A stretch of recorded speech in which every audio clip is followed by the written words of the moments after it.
अरबी समुद्रातील स्मारकाचं काय झालं? आज संभाजीराजे भूमिपूजनाच्या ठिकाणी जाऊन सरकारला विचारणार जाब.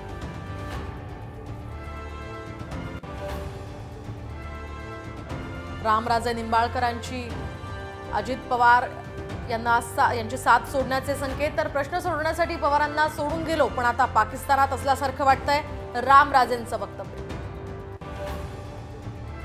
हर्षवर्धन पाटलांचा राष्ट्रवादीतील प्रवेशाचा मुहूर्त ठरला. इंदापूरमध्ये उद्या शरद पवारांच्या उपस्थितीत पक्षप्रवेश, तर दत्ता भरणेंविरोधात मैदानात उतरण्याची सुद्धा शक्यता.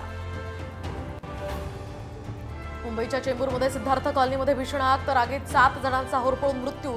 शॉर्ट सर्किटमुळे आग लागल्याचा प्राथमिक अंदाज. आणि आज रेल्वेच्या तिन्ही मार्गांवर मेगा ब्लॉक. हार्बर रेल्वे मार्गावर पनवेल ते वाशी दरम्यान, तर मध्य रेल्वेवर ठाणे ते कल्याण दरम्यान वाहतूक बंद.